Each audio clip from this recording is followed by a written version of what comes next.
देखिए, molecular basis of inheritance में human genome project HGP ये है क्या?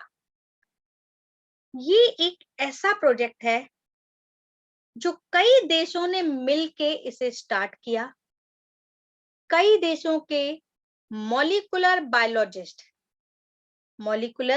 बायोलॉजिस्ट जिन्होंने आपके कॉम्प्रिहेंसिव इंटरनेशनल एफर्ट स्टार्ट किया, जिसमें उन्होंने क्या किया कि अगर किसी ऑर्गेनिज्म, ये कोई ऑर्गेनिज्म है जिसकी सेल के अगर सारे जीन के बारे में पता चल जाए कि कौन सा जीन किस कैरेक्टर को देख के डिटरमिन करता है,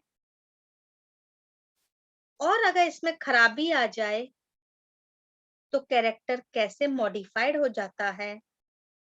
क्लियर? तो ये सारी स्टडी करी माइक्रोबायोलॉजिस्ट ने कि कौन सा जीन किस कैरेक्टर को डिटरमिन कर रहा है, और उस जीन में अगर खराबी आ रही है तो कैरेक्टर में क्या चेंज आ रहा है, और उस जीन को हम कैसे रिपेयर कर सकते हैं।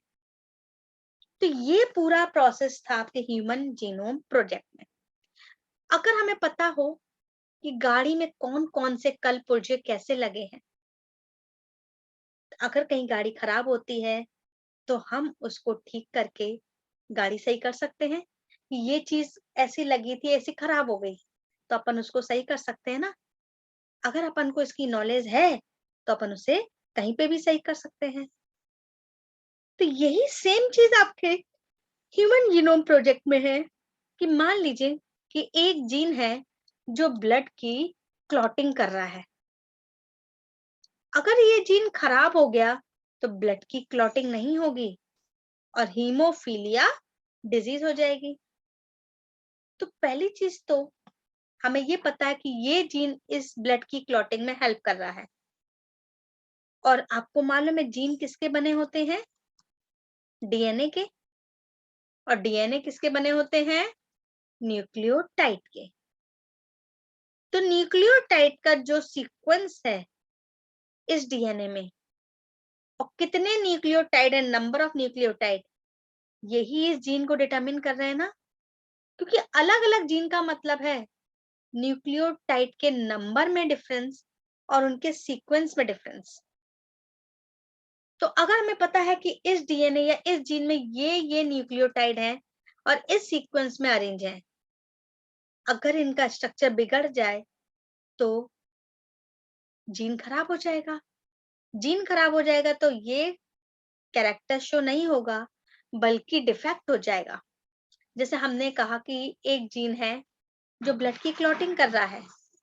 मान लीजिए अगर जीन खराब हो गया तो बॉडी में ब्लड की क्लॉटिंग नहीं होगी। चोट लगने पे या कहीं कट लगने पे ब्लड की क्लॉटिंग नहीं होगी और हीमोफीलिया डिजीज हो जाता है। इसको कहते हैं हीमोफीलिया। ब्लड चोट लगने पे ब्लड की क्लॉटिंग ना हो तो उससे जो डिजीज होती है वो क्या कहलाती है? हीमोफीलिया। तो हमें पता है कि इस जीन में कौन कौन से न्यूक्लियोटाइड है, किस सीक्वेंस में अरेंज है, तो हम उसके स्ट्रक्चर को चेंज करके सही कर सकते हैं ना। तो सही हो जाएगा तो डिजीज का क्योर हो जाएगा। यही मेन एम है ह्यूमन जीनोम प्रोजेक्ट का, कि उन्होंने आपके ह्यूमन की सेल के अंदर जो जो जीन है सबको निकाला, सबको ऑब्जर्व किया कि कौन सा जीन किस कैरेक्टर के लिए रिस्पॉन्सिबल है। फिर उस कैरेक्टर के जीन्स को ऑब्जर्व किया गया और फिर उससे उसी को कहा गया ह्यूमन जीनोम प्रोजेक्ट, और उससे पता चलने पे डिफरेंट डेडली डिजीज का क्योर संपन्न हो गया। तो ये था आपके ह्यूमन जीनोम प्रोजेक्ट का मेन एम। मैम ये जैसे हम इसको एक डेफिनेशन दें तो मैम कैसे देंगे मैम? देखिए,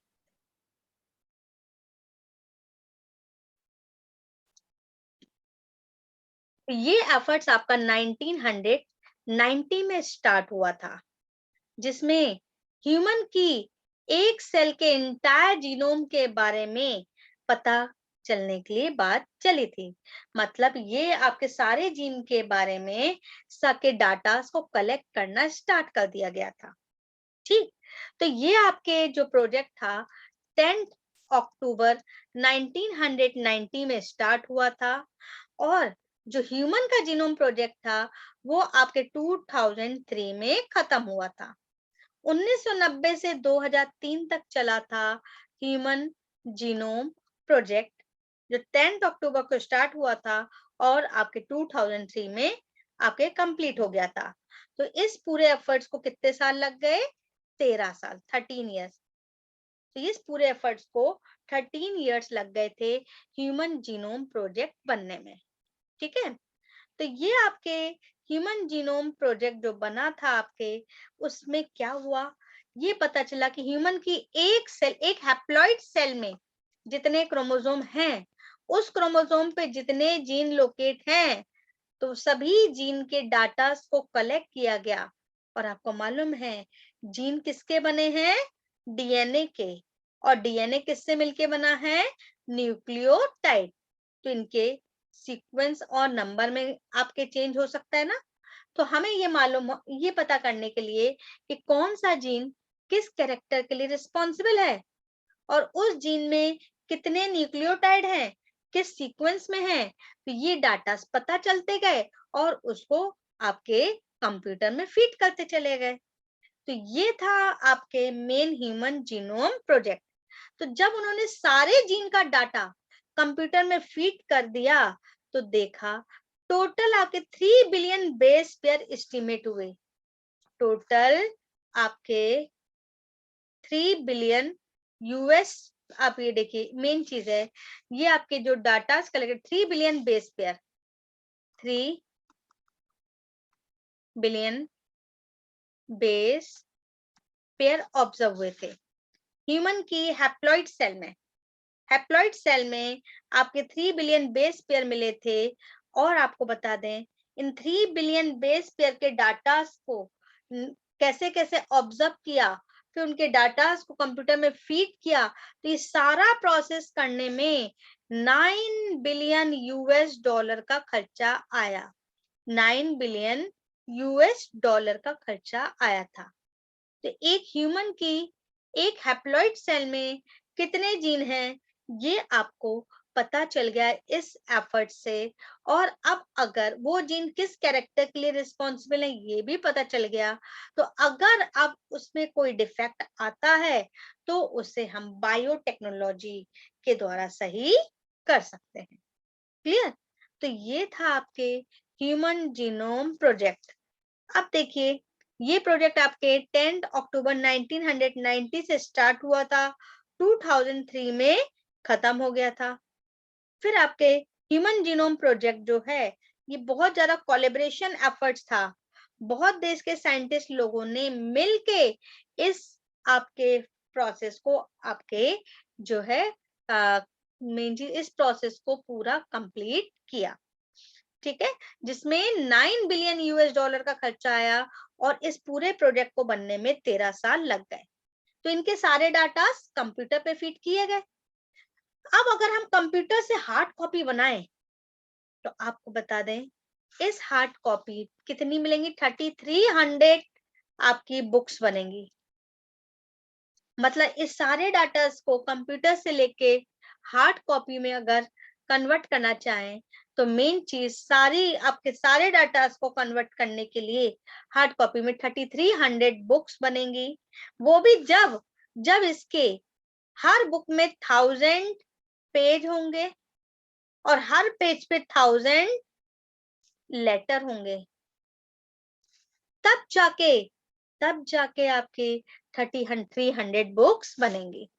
मतलब एक ह्यूमन की एक इतनी सी सेल जो हैप्लॉइड सेल है, उसमें जितने क्रोमोसोम हैं, सारे क्रोमोसोम पे जितने टोटल जीन हैं, इन सारे जीन को ऑब्जर्व किया गया। और सारे जीन को ऑब्जर्व करके पता चला, इसके डाटा को जब फीड किया गया, तो हार्ड कॉपी बनाने पे 3300 बुक्स मिली थी। और आपके जिसमें हर बुक में 1000 पेज होंगे और हर पेज पे 1000 लेटर होंगे। तो इतनी सारी आपकी बुक्स कलेक्ट की गई थी। तो ये था आपके ह्यूमन जीनोम प्रोजेक्ट। अब देखिए ह्यूमन जीनोम प्रोजेक्ट जो आपके रैपिडली जो डेवलप हुआ था, मेन चीज हम आपको बता दें कि ये प्रोजेक्ट आपके डेवलप हुआ था, ये लेकिन कब, जब आपके ये प्रोसेस चल रहा था, तो न्यू एरिया जब ये प्रोसेस आपका ये प्रोजेक्ट डेवलप हुआ, तो उसी समय आपके बायोलॉजी की एक नई ब्रांच आ गई, बायो इंफॉर्मेशन। कौन सी आ गई थी?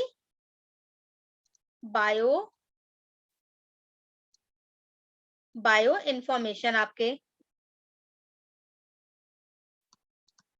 तो ये बायो इंफॉर्मेशन जिसमें ह्यूमन की एक हैप्लॉइड सेल के जितने भी टोटल सम जीन है, सबके डाटा इसमें फीड हैं, और किस तरीके से इसको मैनेज, मतलब ये सारे डाटा जो फीड हैं, तो ये आपका एक सेल का, तो वो कितनी बुक्स बनी, 3300 बुक्स बनी थी आपकी। ठीक है, सबसे पहले तो जो ये प्रोजेक्ट चल रहा था, ये आपके जेम्स डी वॉटसन के अंडर में चल रहा था। ये आपके फर्स्ट पहले 2 साल तक जेम्स डी वॉटसन के अंडर में चल रहा था, लेकिन बाद में 2 साल बाद इनकी डेथ हो गई, तो करंट डायरेक्शन ये फ्रांसिस कोलिन का रहा था। ये जो पूरा कंप्लीट हुआ था वो किसके अंडर में हुआ था? Francis Collin. तो इस तरीके से ये था आपके ह्यूमन जीनोम प्रोजेक्ट। तो करंट डायरेक्शन फ्रांसिस जो आपके कोलिन का था, और हमसे पहले आपके कौन थे? आपके ये doctor James D Watson. Clear? अब देखिए ह्यूमन जीनोम प्रोजेक्ट के साथ ही आपके जो मॉडर्न ऑर्गेनिज्म हैं, जैसे वो आपके उनके बारे में भी पता किया गया, जैसे E coli bacteria, east, Drosophila melanogaster, mouse, इनके भी जीनोटाइप का रिकॉर्ड रखा गया, जिसमें ई कोलाई और ईस्ट के जीनोम बनाने में, जीनोम प्रोजेक्ट बनाने में 6-6 साल लग गए थे। ठीक, तो इस तरीके से ये ह्यूमन जीनोम प्रोजेक्ट के बारे में पता चला था। क्लियर? अब आइए goals of HGP. HGP means human genome project. तो इसके गोल्स क्या थे? अप्रोक्सीमेटली 20,000 से 25,000 जीन्स के बारे में आइडेंटिफाई हुआ। मेन 20,000 से 25,000 जीन्स आइडेंटिफाई हो गए थे ह्यूमन के। ठीक है, तो आपको बता दें जब इनका सीक्वेंस देखा गया, तो पता चला उसमें total 3 billion base pair present है। ह्यूमन का एक हैप्लॉइड सेल का पूरा जीनोम बनाने में 3 बिलियन बेस पेयर इंक्लूड है। ठीक है, और इनकी इंफॉर्मेशन डाटा बेसिस पे ली गई थी, पे शेयर की गई थी। ये आपके डाटा बेसिस पे इंफॉर्मेशन शेयर की गई, और साथ में डाटा एनालिसिस के लिए और आपके टूल्स को इम्प्रूव करने के लिए, जैसे ये आपके एचजीपी किया गया, मतलब डाटा एनालिसिस के लिए आपके ये इम्प्रूव टूल्स के फॉर्म में यूज किया गया। ठीक है, फिर आइए आपके ये आपकी जो टेक्निक थी ट्रांसफर, ये टेक्नोलॉजी अदर सेक्टर इंडस्ट्रीज वगैरह में भी भेजी गई, जिससे कि आज कई एंजाइम्स, प्रोटीन, ये सब भी बन रहे हैं। मान लीजिए कोई जीन है, कोई प्रोटीन बनाने के लिए रिस्पॉन्सिबल है, अगर हमारी बॉडी में इस प्रोटीन की कमी होती है तो हम बाहर से लेते हैं, तो ये इंडस्ट्रीज में जीन की हेल्प से ये प्रोटीन बन रही है, जिसको मार्केटाइज किया जा रहा है, जिससे कि जिसमें इसकी डिफिशियंसी है वो इसको लेके यूज कर सकता है। तो ये थे goals of HGP, human genome project. ठीक, अब आइए एडवांटेजेस ऑफ एचजीपी।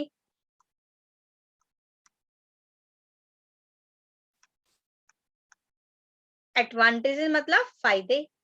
क्या है एचजीपी के फायदे, बताइए। सबसे पहली चीज, हमें डीएनए के वेरिएशन के बारे में पता चला कि एक ही इंडिविजुअल में कितने कितने तरीके का वेरिएशन है। जैसे कि मान लीजिए कि काफी सारे, अब हम क्या, आप सभी लोग हैं, तो सबकी आंखों में थोड़ा थोड़ा डिफरेंस है ना, किसी की काली है, किसी की नीली, तो किसी की भूरी, इस तरीके से शेप में डिफरेंस है, कलर में डिफरेंस है। तो ये डिफरेंस के बारे में पता चला कि डीएनए में क्या वेरी कर रहा है।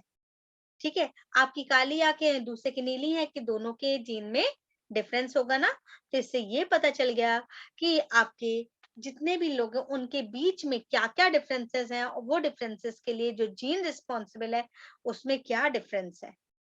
डिसऑर्डर्स के बारे में पता चल गया कि कौन से जीन के खराबी के कारण कौन सी डिजीज कॉज हो रही है।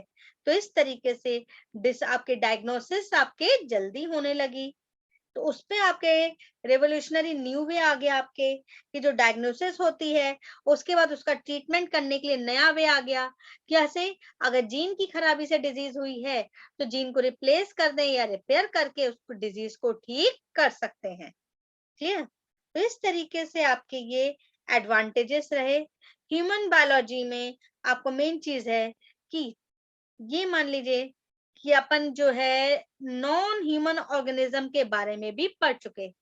ये आपके इस एचजीपी के संग संग नॉन ह्यूमन ऑर्गेनिज्म जैसे हमने आपको बताया था ई कोलाई, ड्रोसोफिला, ईज, इन सब के बारे में भी डाटा फीड किए गए, तो इन सब के बारे में भी पढ़ा गया। ठीक है? बहुत सारे नॉन ह्यूमन मॉडल जो आपके ऑर्गेनिज्म थे, कौन कौन से थे? ईस्ट थे, बैक्टीरिया थे, free living and non pathogenic nematodes थे, ड्रोसोफिला था, राइस और अरेबिडोप्सिस प्लांट थे जिनके सीक्वेंस या डाटा को फीड किया गया। तो ये था आपके ह्यूमन जीनोम प्रोजेक्ट। क्लियर? यहां तक आप लोग को आ गया समझ में? आप देखिए, आपको बताएं कि वन अप्रोचेस के अकॉर्डिंग जो ऑल जीन्स हैं, ऑल जीन्स जो अपने आप को आरएनए के फॉर्म में एक्सप्रेस कर सकते हैं, मतलब ये मान लीजिए all the gene that express themself, अपने आप को आरएनए के फॉर्म में एक्सप्रेस कर सकते हैं, उन्हें हम एक्सप्रेस्ड सीक्वेंस टैग कहते हैं। एक्सप्रेस्ड सीक्वेंस टैग्स कहते हैं। जो जीन, वो सभी जीन जो अपने आप को आरएनए के फॉर्म में एक्सप्रेस कर सकते हैं, उन्हें एक्सप्रेस्ड सीक्वेंस टैग कहते हैं। ठीक है? दूसरा आपके अदर अप्रोचेस ये कहती है whole set of genome, whole set of genome जो आपके ऑल द कोडिंग और नॉन कोडिंग सीक्वेंस में है, जो आपके वो सभी जीन या जीनोम जिसमें कोडिंग एंड नॉन